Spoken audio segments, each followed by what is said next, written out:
Assalamu alaikum 10th class. Today we are going to do our topic, that is manufacturing of urea from the chemical industry.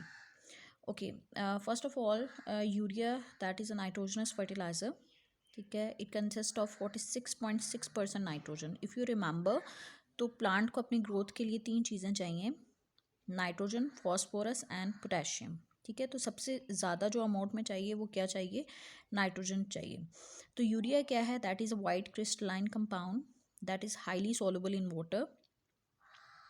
It is use for the manufacturing of important chemicals, but is major जो है वो majorly हम इसे as a fertiliser use करते हैं. Like explosive बनाने में भी यूरिया को हम यूज़ कर रहे हैं, बट मेजरली हम इसे प्लांट्स को दे रहे हैं as a fertiliser. Now moving towards the raw materials. जो रॉ मटेरियल्स जो चाहिए हमें यूरिया की मैन्युफैक्चरिंग के लिए वो दो हैं. The first one is ammonia and second is carbon dioxide. So the first thing that is the preparation of ammonia.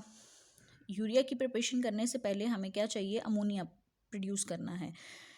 अब अमोनिया कैसे प्रोड्यूस करते हैं? By the Haber's process. Haber's was a scientist जिसने हमें अमोनिया की production बताई थी.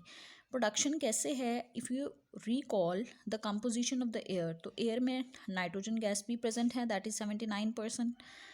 Hydrogen gas भी प्रेजेंट है. सो व्हाट हैपन, जब इन दोनों गैसेस को separately 3 portions of hydrogen and 1 portion of nitrogen दोनों को हम मिक्स कर रहे हैं by passing a high electric discharge. ठीक है, टेम्परेचर जो है वो हमारे पास होगा 450 डिग्री सेल्सियस और प्रेशर है हमारे पास 200 एटमॉस्फेरिक. तो हमारे पास क्या प्रोड्यूस होगा? Ammonia gas. ठीक है, तो एक चीज़ तो हमने प्रोड्यूस कर ली ammonia, and second carbon dioxide, जो कि हम दोबारा एयर से ले लेंगे. The manufacturing of the urea involves 3 steps. The first step is the reaction of ammonia and carbon dioxide. Ammonia and carbon dioxide का जब रिएक्ट करेंगे, दोनों रिएक्शन करेंगे, तो हमारे पास एक कंपाउंड प्रोड्यूस होगा that is ammonium carbonate.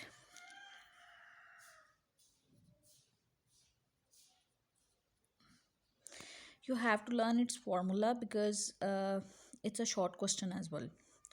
Then in the second step, we go for the urea formation. Urea formation क्या होगी? अमोनियम कार्बोनेट में से जस्ट वाटर जो है वो वेपोरेट होगा, तो हमारे पास क्या बन जाएगा?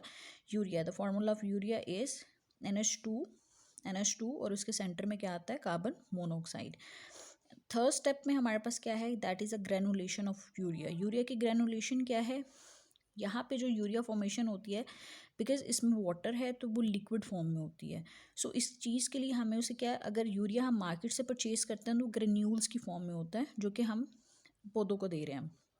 सो इसके लिए हमारे पास ग्रेनुलेशन चैम्बर आता है, जिसमें ऊपर से हम लिक्विड यूरिया एंटर करते हैं और नीचे से हॉट एयर एंटर करते हैं. So what will happen, hot air जब पास करेगी लिक्विड यूरिया में से, तो वाटर अवेपोरेट होगा और उसके प्रिल्स बन जाएंगे. प्रिल्स का मतलब है छोटे छोटे से,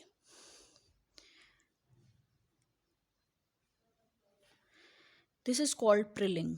ठीक है, तो इस तरह से यूरिया के प्रिल्स बन जाएंगे. जैसे ये प्रिल्स बन जाएंगे, उसके बाद में हम इसे बैग्स में स्टोर कर लेंगे. That's it. 3 सिंपल स्टेप्स हैं जिसके थ्रू हम यूरिया प्रिपेयर कर रहे हैं. नेक्स्ट हमारे पास importance and the status of urea. Urea का स्टेटस क्या है? ठीक है, 90% हम यूरिया को यूज़ कर रहे हैं as a fertiliser. Next, it is highest nitrogen percentage, nitrogenous fertiliser है जिसमें नाइट्रोजन जो है वो प्रेजेंट है. अब ये तमाम क्रॉप्स और सॉइल्स के लिए जो है वो इक्वली बेनिफिशियल है, बिकॉज नॉन टॉक्सिक है, नॉन एक्सप्लोसिव है. सो हम इसे सेफली जो है वो यूज़ कर सकते हैं. अब इसे रॉ मटेरियल के तौर पर भी यूज़ कर रहे हैं for important compounds like explosives बनाने के लिए हम इसे यूज़ कर रहे हैं. It is use in automobiles to reduce the nitrogen pollutants in exhaust gases. अगर आपको याद हो तो एटमॉस्फेयर के चैप्टर में हमने कैटालिटिक कन्वर्टर पढ़ा था, और कैटालिटिक कन्वर्टर में एक चीज़ जो हम यूज़ कर रहे होते हैं वो यूरिया भी है, जो कि nitrogen dioxide, that are the primary pollutants, उनको नाइट्रोजन एंड ऑक्सीजन में चेंज करता है. नेक्स्ट कुछ मैन्युफैक्चरिंग यूनिट्स के बारे में बताया गया है। तो पाकिस्तान में जो है वो 6 मैन्युफैक्चरिंग यूनिट्स हैं जो कि यूरिया प्रिपेयर कर रहे हैं। इसमें सबसे मेजर जो हैं वो 4 हैं।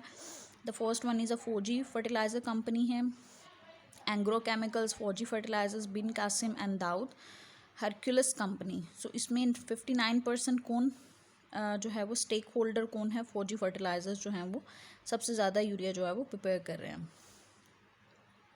Okay, then you move towards you have to do the interesting information में अगर हम बात करते हैं तो प्लांट्स को, जैसे on the very start I talked about the 3 things that are majorly required by the plants, that is nitrogen, phosphorus and potassium.